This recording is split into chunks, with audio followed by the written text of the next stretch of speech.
From the station working for you, this is Good Morning Indiana, streaming now. It's Tuesday, October 27th, and right now on Good Morning Indiana. You don't have to be Democrat or Republican, but you do have to speak up about how you want your country to be run. We are officially 1 week away from Election Day. A number of local organizations are making sure that you have a way to make it to the polls. Do you have questions about your ballot, about what happens when you make a mistake? We're getting answers to some of the most commonly asked questions.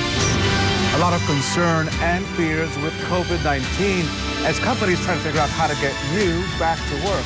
This could be part of the solution, and it's recyclable. I'm Rafael Sanchez. I'll take you inside on Good Morning Indiana. I'm looking forward to seeing that, Rafael. Good morning to you. It is 6 o'clock here. Finally made it to Tuesday, and it's been kind of a drizzly day outside so far. Yeah.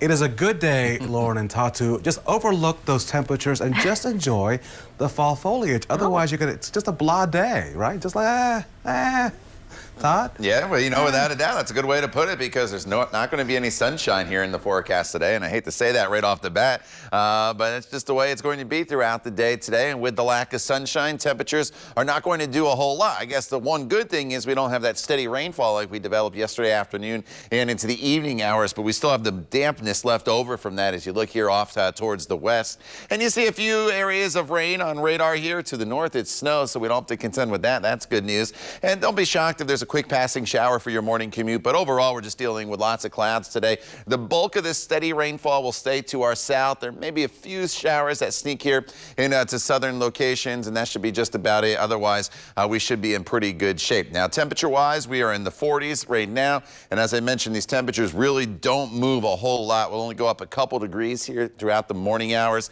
with the cloudy skies. By 1 p.m., we're up to 46 degrees, and we maybe go up to about 48 for your afternoon high. That's all we can do.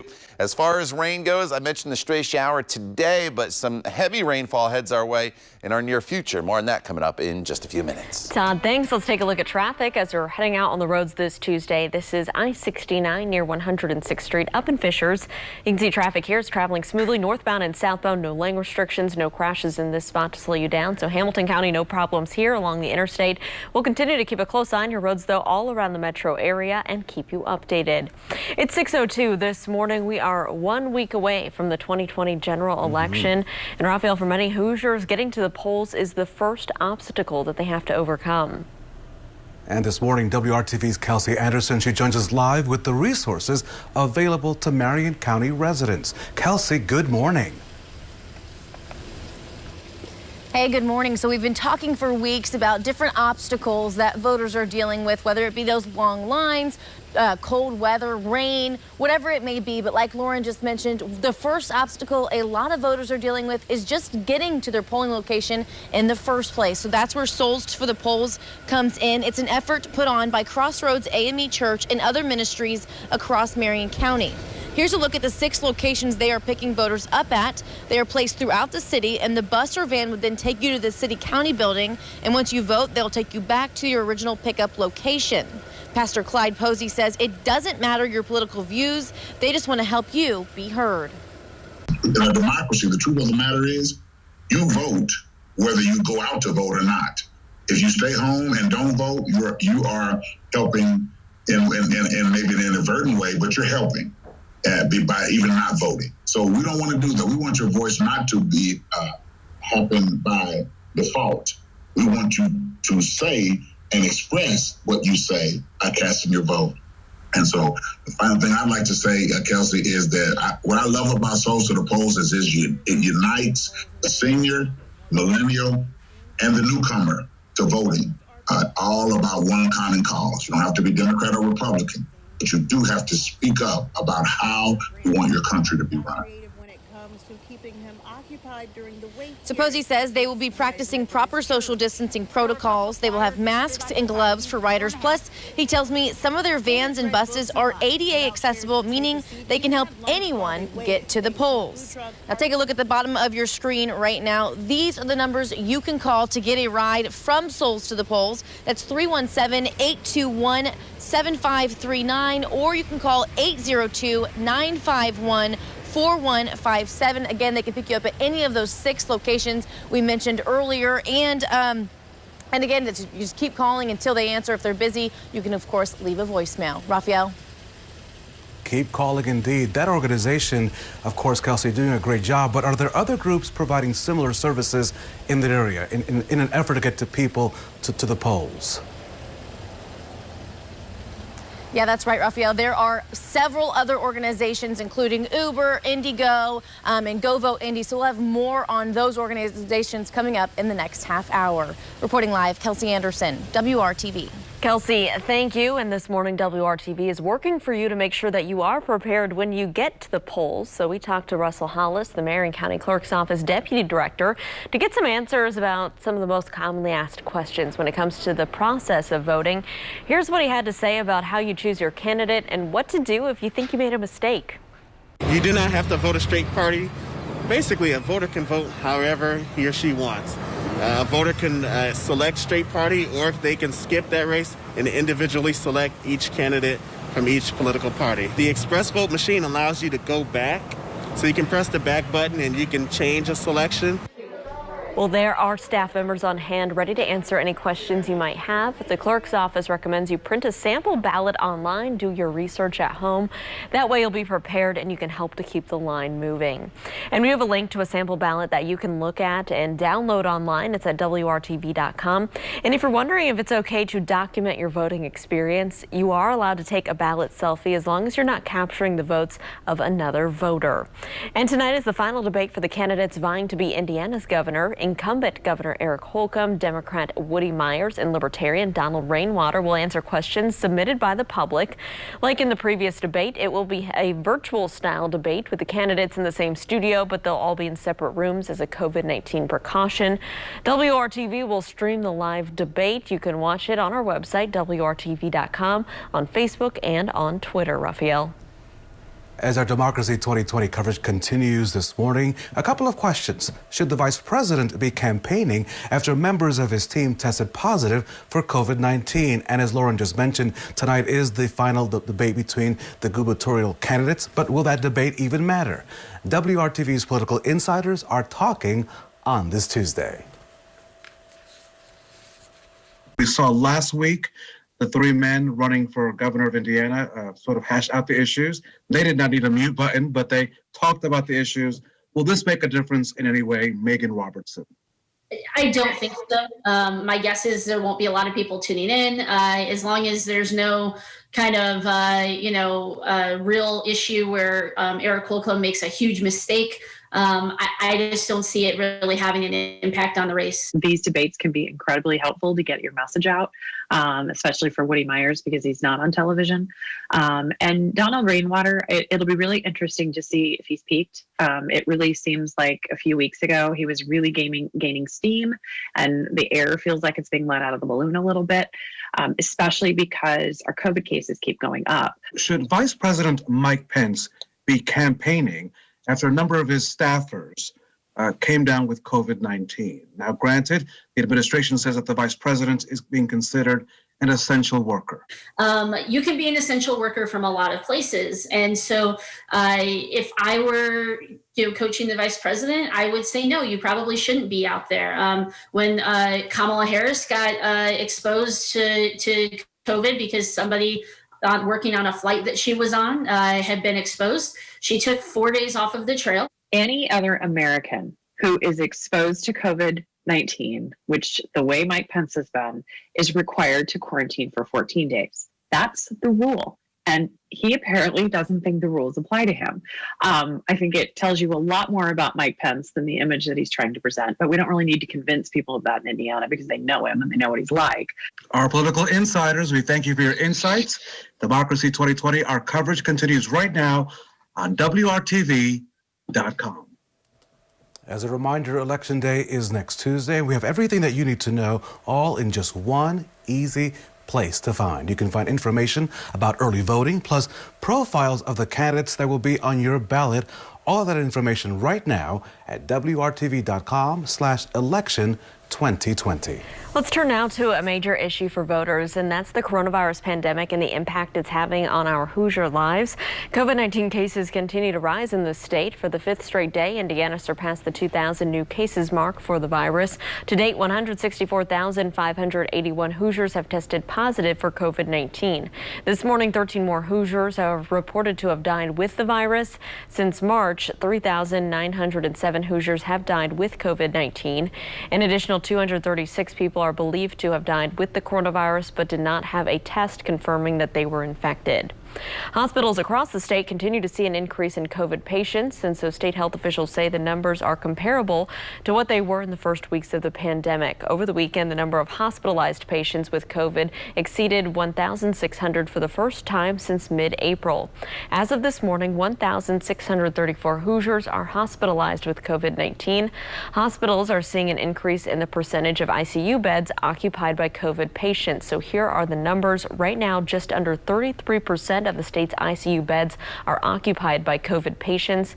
We do remain in good shape in regards to ventilators. Nearly 78% of our state's ventilators remain available statewide. A major setback for Eli Lilly and Company. U.S. government officials are putting an end to the company's antibody drug testing. Enrollment in the study was put on pause 2 weeks ago because of a possible safety issue. Then on Monday, the National Institute of Allergy and Infectious Diseases, which sponsors the study, said there was not a safety issue. However, researchers did find that the drug was not helpful for hospitalized patients. In a statement, Eli Lilly notes that the government is continuing a separate study testing the antibody drug in mild to moderately ill COVID-19 patients. The company also is continuing its own studies testing the drug.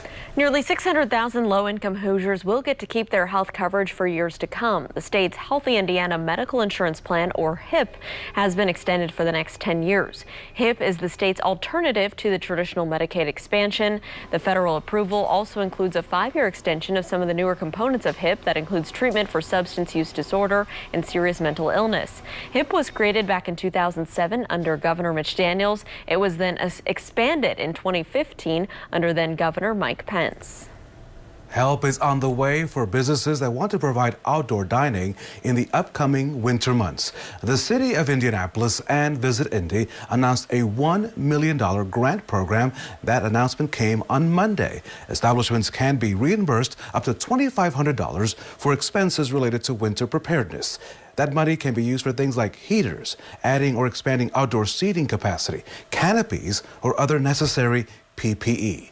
If you own a business in Indianapolis, you can apply for grant funds starting this Friday, October the 30th. We have more information right now, including the link to apply on our website, WRTV.com.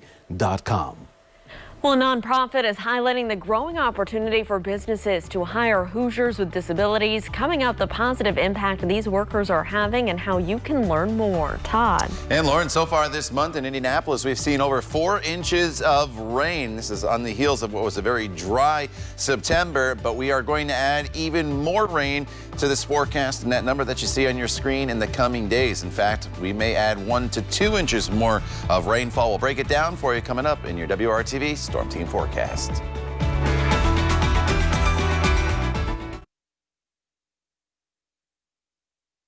Welcome back. We have a traffic alert right now for drivers up in Hamilton County. Take a look here. I-69 southbound is closed right before State Road 37 due to a crash and someone being trapped inside of their vehicle. So if you can, get off by Campus Parkway. And if you're past that area, you may be stuck in this stopped traffic. This is something we're going to continue to monitor and we'll keep you updated.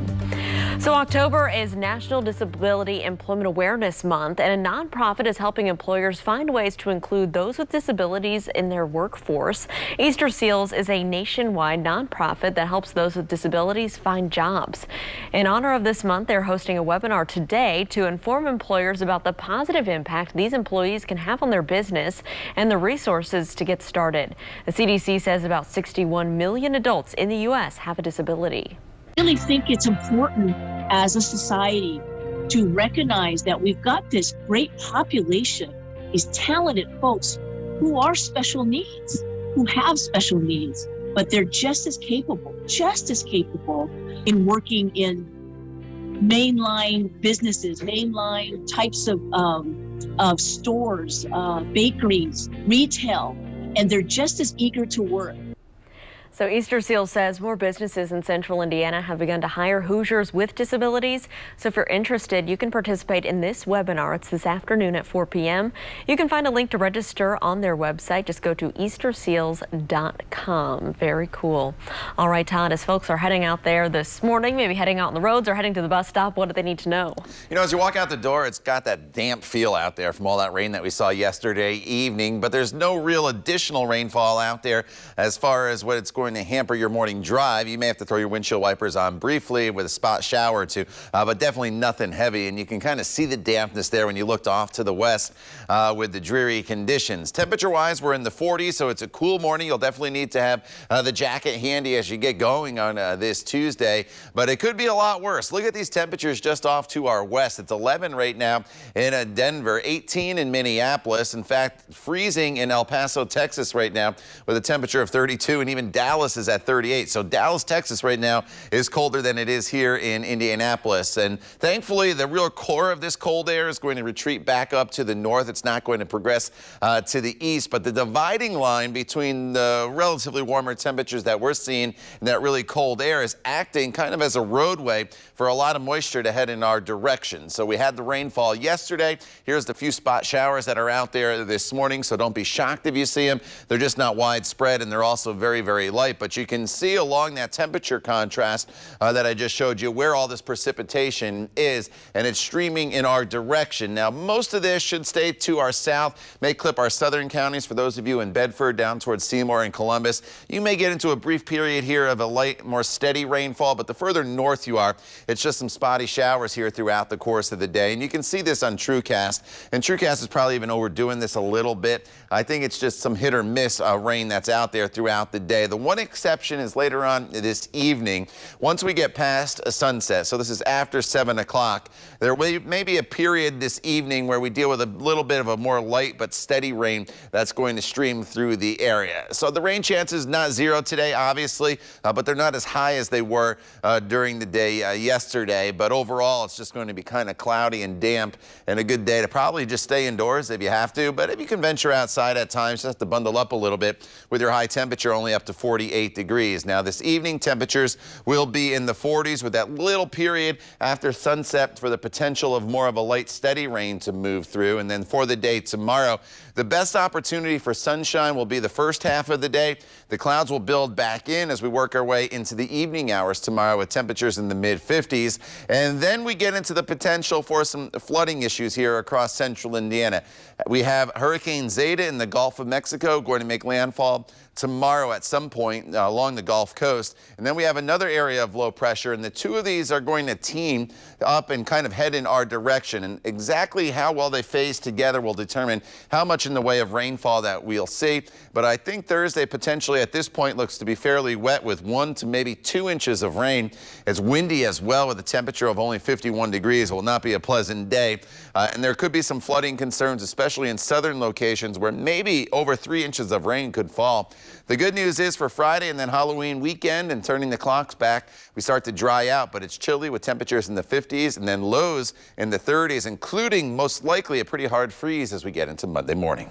All right, Todd, thank you. Let's go back to this traffic alert right now where we have a crash with someone trapped inside of their vehicle on southbound lanes of I-69 before State Road 37. This is impacting traffic in the Fishers area. Spots like Noblesville, areas up in Madison County using I-69 to get towards Indianapolis. So be aware traffic is completely shut down in that spot. So if you can, get off the interstate at least by Campus Parkway. That's near the Hamilton Sound Center. You can take that over, that becomes 146th Street, over to State Road 37. From there, you can head southbound on State Road 37. You should be able to get back on the interstate there. This is something we'll continue to monitor and let you know if any lanes reopen. And so just be aware of that and give yourself that extra time to take the detour. Raphael? Lauren, we are following you on Twitter as well to get the very latest, so thank you for that. Justice Amy Coney Barrett will begin work today on the Supreme Court. She is now President Trump's third justice nominee to make it onto the High Court. Barrett's swearing in at the White House looked much more different than her nomination, which, as you may recall, became a coronavirus super spreader event. Chairs for guests were spaced 6 feet apart, and the majority of the people did wear masks this time around. Well, Black Friday sales are looking a little different this year, with major stores closing on Thanksgiving. We'll show you where you can find the deals instead so you don't waste your money. And it was a wicked ending on Dancing with the Stars, Villains Night for Monica Aldama and Al Shrimkovsky. But after being voted off last night, oh no, they will be live this morning on GMA looking back at their time on the show. That is coming up. And now we take a live look outside on this Tuesday morning. A good morning to Plainfield, Pendleton, and Pittsboro, all great places to call home in central Indiana. You are watching Good Morning Indiana right here on WRTV. Check out Oh Glory. She looks beautiful this morning.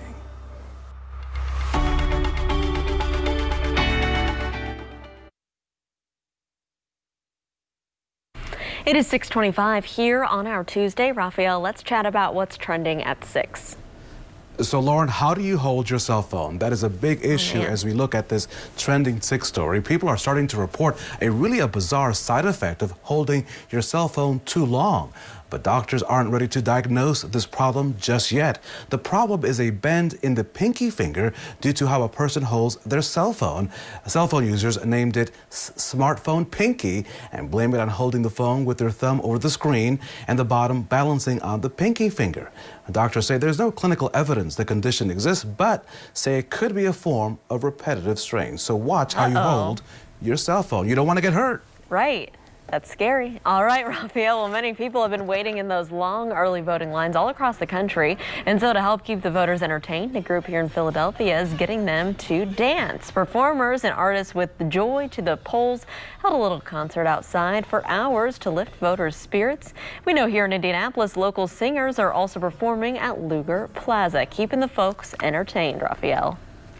Indeed, and on this Tuesday, time to enjoy the fall foliage. Hard to see at this hour of the day, but thanks to Susan Zanzilleri, she took this picture of these bright red leaves in the Hopewell area here in Johnson County. Something to enjoy until hopefully the sun rises sometime on Thursday. We'll continue to share your photos of the seasonal change right here in central Indiana. And Todd, it's images like this that make you feel good on these dreary days. Oh, absolutely. The leaves, again, past peak here across central Indiana, so soak them in while you can. As far as temperatures today, we are going to be on the cool side of things. Highs will only be topping off in the 40s with lots of clouds. A few 50s would be possible there in southern locations. But overall, today is going to be just kind of a dreary day for us with not a ton in the way of rainfall, but there will be some slight rain chances throughout the day. It's probably nothing more than a quick passing shower in spots, so don't be shocked if you see a few raindrops on your windshield at some point throughout the day today, or if you're just walking around the neighborhood and you feel a few raindrops. But again, nothing significant. All the heavier rainfall will stay down to our south. We'll talk about the better potential for some widespread rain heading our way in the coming days in Maine weather in just a couple minutes. Lauren. All right, Tom, thank you. Well, we know Thanksgiving night, it will not mean lining up at some major stores for Black Friday shopping this year. Our consumer reporter John Matarese breaks down the retailers that are closing for the holiday and where they're offering those deals instead so you don't waste your money. Those crazy Black Friday sales on Thanksgiving night are now a thing of the past. 9 major retailers have now announced they're staying closed on Thanksgiving. Remember when Thanksgiving night meant lining up outside stores, waiting for those doors to open for the big Black Friday sales? This pandemic year, store after store has announced there will be no Thanksgiving night madness. With a COVID vaccine unlikely by then, stores don't want to risk crowds lining up, even with masks and social distancing. So 9 major retailers that will not open Thanksgiving include Walmart, Target, Best Buy, Macy's, Kohl's, JCPenney, Dick's Sporting Goods, Bed Bath & Beyond, and GameStop. Don't expect 5 a.m. Friday openings either, because stores don't want crowds. Most will be stretching out Black Friday all month, starting the day after Election Day. So for the first time in years, you might be able to enjoy your dinner with your family, Just don't make it a very large event so you stay safe and you don't waste your money. I'm John Matarese. Good morning, Indiana. From the station working for you, this is Good Morning Indiana, streaming now.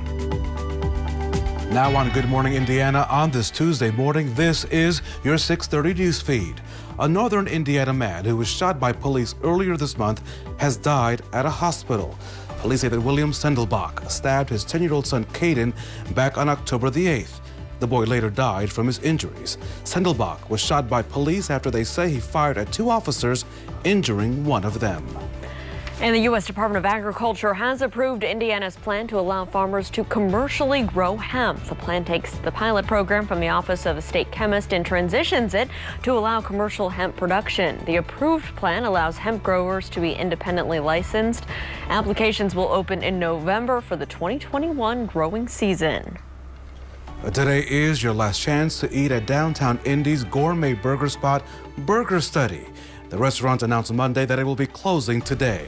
Now, Burger Study opened back in 2017 on Georgia Street and relied on office workers, sporting events, conventions, concerts, and business travelers. But the pandemic, as you know, has changed that, and the company says recent economic conditions are making it impossible to survive during this time. And Raphael, we do have a traffic alert for drivers right now. Things are backing up. We have the interstate closed southbound I-69 right before State Road 37 in Fishers. And you can see it's a complete parking lot out that way. We know that traffic is closed leading up to State Road 37, so you should get off at least by Campus Parkway. But now looking at the delays, we do have a little bit of a backup leading up to Campus Parkway as well, likely as people are making that decision to get off the interstate and trying to figure out what is going on. So just be aware of that. Be ready to slow down as you approach Campus Parkway. If you can get off the interstate by State Road 13, I would advise you do that or get off as soon as possible because this backup is starting to grow. It's something we'll continue to monitor. And Raphael, I did tweet a detour route, and of course we'll keep folks updated when any lanes there reopen. Here at home, I keep up to date on your tweets, so you keep me, even though I'm not coming into work. You do help a lot of people, Lauren, with your tweets, avoid these kinds of situations. Lauren will keep us posted on that. Welcome to Good Morning Indiana on this Tuesday. And Todd will keep you posted on what will be sort of a dreary, cloudy, no sun day. Todd Clausen. Yeah, you know, unfortunately, the skies never are really going to brighten here throughout the day today, as we're going to be kind of just stuck with these clouds and those dreary conditions, and from time to time, a quick passing shower. But today would not classify as a wet day for us. It's just kind of more of a dreary day, as we're dealing with temperatures that are currently sitting in the 40s across the area. And you know, this is one graphic now, Indianapolis indicating probably a little bit of drizzle here making its way through downtown. And you can see some of those specks of green on the map. Not all of that's reaching the ground. There's just so much moisture out there from the rainfall yesterday that as the radar beam goes out, it picks up on some of that, even though not all of it is reaching the ground. More significant rainfall to our south. A lot of this is going to scoot right along the Ohio River, so it comes close to central Indiana, but I think it's more of an event for southern Indiana throughout the morning hours. But again, a spot shower or two, definitely a possibility today from Indianapolis to the north. Here's that heavier band of rain that just scoots through about the Seymour, Bedford, Mitchell area. You notice the timestamp 11 a.m. and then this will push off towards the east, and then mostly cloudy skies throughout the afternoon hours. Now temperatures, because of the clouds and the shower threat, just not really going to do much here throughout the day. Today we stay in the 40s with highs eventually, Raphael, getting up to right around 48 degrees. Todd, the time now is 6:33. The New York City Police Department is offering a reward for information leading to the arrest in connection to the shooting death of a college student from IU who was from Indianapolis. He had a massive, massive heart for people. He loved people a lot. The parents of Ethan Williams say a stray bullet struck him early Saturday morning in Brooklyn. They say the 20-year-old student was at IU, was visiting New York with friends for the first time. Williams graduated from Franklin Central High School and was a member of the Indianapolis Mayor's Youth Leadership Council. His parents and friends say he was passionate about finding solutions to poverty and violence right here in Indianapolis. At 6:33, IMPD's General Orders Board will now be adding 4 new civilians, but who those civilians are remains up in the air. We asked 2 members of the City County Council who pushed for it, Krista Carlino and Keith Potts, about the process to select those civilian members. Carlino did not have time to talk to us for the story, but Potts did. He says the process will take weeks, if not months, but once something is in place, he'll be sure to let us know. While we wait, one of those who pushed for the proposal says that he hopes that people will see this change as a way to build trust between the community and the police force. It really is about partnership. It really is about working with the police. It's not anti-police in any way. We really want to support our police department and help the Indianapolis Metropolitan Police Department be one of the best in the country. Well, we're also waiting to hear back from the mayor's office about the 2 civilian members Mayor Joe Hugg said will choose to sit on the General Orders Board and what that process will look like. Last week, the mayor did say that the final proposal he signed ensures the police chief has a say in any policy changes. At 6:35, we know Election Day is just 1 week away. Next, we'll take a live report on one effort to make sure that every Hoosier has a free ride so they can cast their vote. And once you get to your polling place, you may be in for a wait. We'll show you what's being done to cut down on your wait time.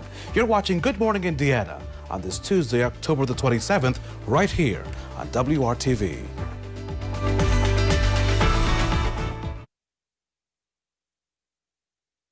Welcome back. Still monitoring a traffic alert. A closure here southbound I-69 right before State Road 37 due to a crash where someone's trapped inside their vehicle, creating a big backup leading up to State Road 37. So you'll need to get off the interstate, at least by Campus Parkway. However, we now have a pretty big backup leading up to Campus Parkway in those southbound lanes. So if you are coming from areas like Madison County, if you can get off by State Road 13, take State Road 13, State Road 38, another road to avoid the interstate as things are moving very slowly through this spot. And if you're in Hamilton County, just try to avoid the interstate to avoid these delays this morning. Raphael.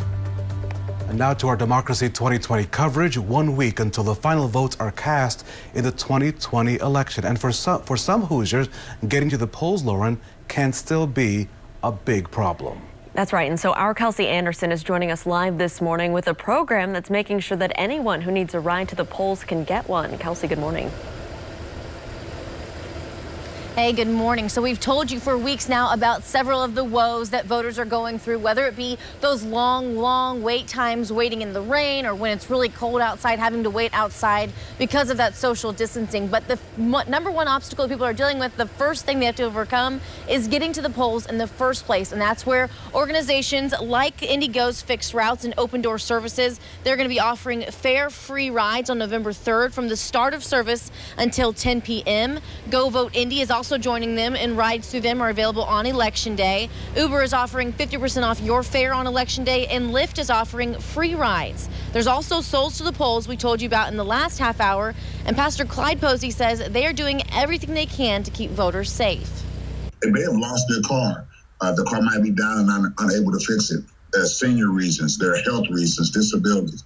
A couple of our buses are ADA approved, and so that we're able to pick up whatever person's condition that they present to us with. And of course, there's PPE in effect the whole time, and every bus before pickup is sprayed and sanitized with an air fogger sprayed down between every trip.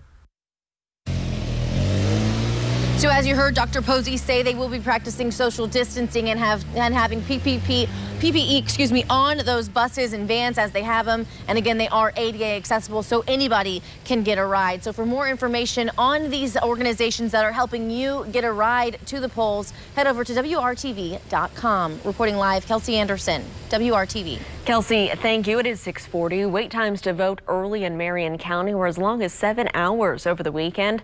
Those lines continue to be long, with 6 early voting sites now open in the county. It's fewer polling sites than many of Indiana's counties that are are much smaller in population. So, for example, Hamilton County has 8 early voting sites and more than 338,000 people. It's 2 more early voting locations than Marion County, with about a third of their population. The Indiana Secretary of State's office tells us that the number of sites is decided by each county's election board. County election boards must be unanimous in establishing these new sites. Republicans on the Marion County Election Board rejected satellite voting sites until the board was ordered to create them by a federal judge back in the year 2018. Voters are hoping for more options and changes for the next election. I hope that the next 4 years, that this is a sign that, it's not going to stop us, but make it easier for us to vote. If voting didn't matter, then we wouldn't do this. So don't stop. Don't try to suppress our vote. So to speed up the process here in Marion County, more voting machines have been added in the city-county building. The clerk's office did not say how many new machines were added. 188 voting centers will be open in Marion County for Election Day. Raphael. And so, Lauren, even with those long lines that you just showed us there, early voting is up dramatically this year. No surprise there. Here are the latest numbers from the Marion County Clerk's Office. As of this morning, more than 125,000 people have cast their vote. That's almost 3 times the number who had voted early in Marion County at this point back in 2016. The clerk's office says the increase is fueled by a dramatic rise in both in-person voting and voting through the mail with absentee ballots. The final day to vote is next Tuesday, and we have everything that you need to know all in one place right here at WRTV. You can find information about early voting plus profiles of the candidates that will be on your ballot all in one spot right here at WRTV.com/election 2020. Next, the number of COVID-19 cases continues to be high statewide, but what is the ongoing impact on Indiana schools? We're going to get the latest numbers from the state health department. And some of us, Lauren, have been working from home now for several months, but when we do go back to the office, a Hoosier business is at the forefront of how our workspaces may be changed forever. I'll give you an inside look coming up right here on Good Morning Indiana. But first, let's check your forecast this morning with our own Todd Clausen. Good morning, TK. Raphael, good morning to you. Happy Tuesday, everybody. The overall weather pattern remains very active, not only here in central Indiana, but back off to our west. Look at the rain and all the snow, and a lot of this is heading in our direction in the coming days. As for today, though, it's just some spotty showers in the forecast. We'll break it down for you coming up when Good Morning Indiana continues right here on WRTV. The high number of COVID-19 cases remains an issue here in Indiana as the numbers continue to rise. The state health department says 2,009 more Hoosiers have tested positive for the virus. The latest case count is the lowest, though, since the middle of last week. But it's also the 5th consecutive day that the state reported more than 2,000 new cases. 13 more people have died with coronavirus. Since March, more than 3,900 Hoosiers have died with COVID-19. The state's hospitals have the highest number of coronavirus patients since April. But as you can see from your screen there, the state remains in good shape with the number of ventilators and ICU beds available now statewide. Lauren? And Raphael, let's turn now to how the virus is impacting schools across Indiana. State health officials say 639 more students have been diagnosed with COVID-19, along with 135 teachers and 141 staff members. And the virus continues to take the largest toll right now in middle and high school students. Nearly 40% of the positive coronavirus cases are in students between the ages of 15 and 19 years old. So COVID-19 has meant many people like you, Raphael, have been working from home for months now. But as companies, Lauren, look to bring back more workers possibly in the new year, a local business will be behind the new look for office spaces in this age of COVID. In less than a minute, the design destined to help is produced with laser precision. It protects people from themselves as well as people from others. These are known as Relo Shield stackers. They're mounted on existing cubicles to provide extra height, extra social distancing between people who work in offices. The shield even comes with a see-through pane to allow people to visually communicate when necessary. This is the brainchild of Melissa St. John.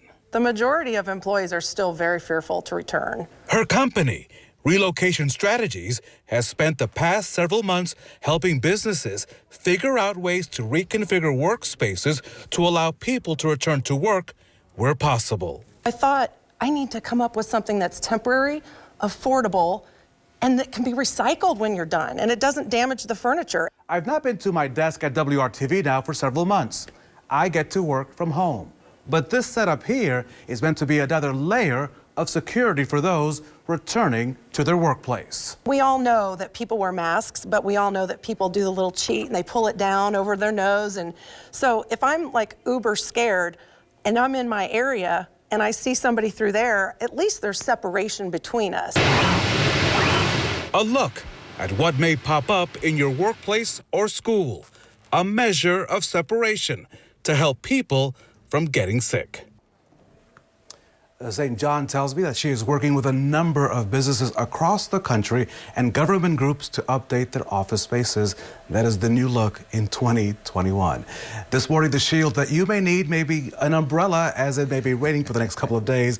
And Todd Clausen has your forecast. Yeah, you know, keep the umbrella handy. You probably won't need it a whole lot here throughout the day today, but definitely by the time we get to Thursday, you will need the umbrella. With that said, it's a damp and dreary morning, and it's just kind of all left over from what we saw yesterday as far as that steady rain. That's moved out, but the conditions are just very damp, and there's some patchy drizzle, and you can just kind of see that as you look here off to the west with the low clouds moving through, and that drizzle that's in parts of central Indiana. 43 degrees. It feels like it's only 37, though. That's because, one, the dampness out there, but we also have this wind out of the northeast at 10 miles per hour. So you definitely probably want to have a heavier coat, even though the temperatures are in the 40s still. The dampness kind of and the wind kind of just cuts through you a little bit to make it feel even cooler. It's 42 in Greencastle, 45 in Bedford. Pair of 4s from Greenfield over towards Muncie this morning. And we're just on the edge of some very, very cold air off to our west. It's in the mid-30s in Illinois, 20s by Des Moines, and then into the teens and single digits a little further to the west. Thankfully, that real cold air stays to our west and doesn't make its way into central Indiana in the near future. We do have 1 below normal temperature for a low in your 7-day, which I'll show you in just a second. But today, with the clouds and that northeast wind, temperatures just really don't do a whole lot. We're only in the 40s here from start to finish throughout the day today. Now, as far as rain goes, today's not a washout, and don't think of today as a very wet day. Yes, from time to time, as you see here, there'll be a little bit of patchy drizzle, a quick passing shower here or there, but it shouldn't be all that prolonged. The one exception is across far as southern sections of central Indiana. For those of you in the Bedford area over towards Seymour, Greensburg, some of this rain may sneak in and give you a little period here mid-morning of light but steady rain, and you see those darker shades of green down here as it quickly moves through. The rest of this very light green is just some spotty showers here and there throughout the course of the middle half of the day, and then just cloudy skies throughout much of the afternoon. Now this evening, once the sun sets, it's a different ball game, as some more showers will start to make their way into the area. So if you do have plans after sunset tonight, probably a little better chance you may need the umbrella for a period of time. But the good news is tomorrow we start to clear out with partly cloudy skies, a little bit of sunshine, at least for the first half of the day. But then the clouds come back, and Thursday potentially is going to be a very, very wet day for us across the area. The remnants from Hurricane Zeta combined with another area of low pressure are going to start to lift to the north. Depending on the exact track and how those storms phase together, some areas, especially in southern portions of the state, could maybe see 3 inches of rain. But Thursday, pretty wet, very windy as well. Friday, Saturday, Sunday, and Monday, though, we get an opportunity finally to dry out with some sunshine around as well. But look at some of those low temperatures going into the weekend.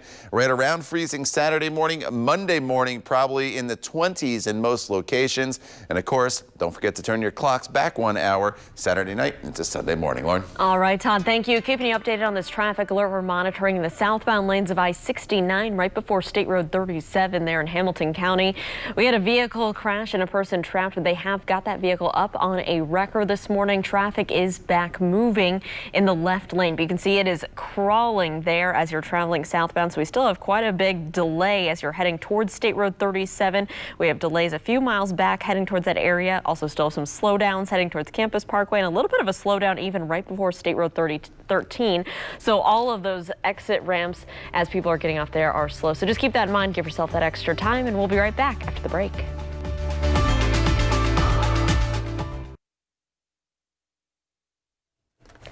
It is 6:55. Welcome back to Good Morning Indiana. Our top stories: a major setback for Eli Lilly and Company. Federal officials are putting an early end to the company's antibody drug testing. Enrollment to the study was put on pause 2 weeks ago because of a possible safety issue. Now researchers say the drug was not helpful for hospitalized patients. Help is on the way for businesses that want to provide outdoor dining in the winter months. The city of Indianapolis and Visit Indy announced a $1 million grant program. Restaurants can be reimbursed up to $2,500 for expenses related to winter preparedness. And tonight is the final debate for the candidates vying for Indiana governor. You can watch that right here. WRTV will stream that debate live. You can watch it on our website at WRTV.com or on Facebook or as well on Twitter. And let's get a check of our forecast for your Tuesday with Todd Clausen. Kind of a gloomy day, Todd. Yeah, not a whole lot of sunshine, if any, in the forecast for the day today, as the clouds will win out. It's a cool day as well, with temperatures that'll be in the mid to upper 40s for afternoon highs. There could be a quick passing shower and overall kind of a damp feel for the day today, but not a lot of rainfall in the forecast for your Tuesday. Tomorrow, some sunshine to start, then mostly cloudy skies, a little warmer at 59. Thursday's our big time trouble day here, potentially with some very heavy rainfall across the area, and maybe the day could potentially be a complete washout as well, with rain from start to finish as we deal with some of the remnants from Hurricane Zeta. But the good news is we dry out Friday, Saturday, and Sunday. It's a little cool, especially in the mornings, but with sunshine, pleasant in the afternoon with temperatures in the mid-50s. And Todd, we still have some stopped traffic here. Southbound I-69 heading towards State Road 37 and Fishers. Keep that in mind. We'll keep you updated throughout the day on the RTV6 app.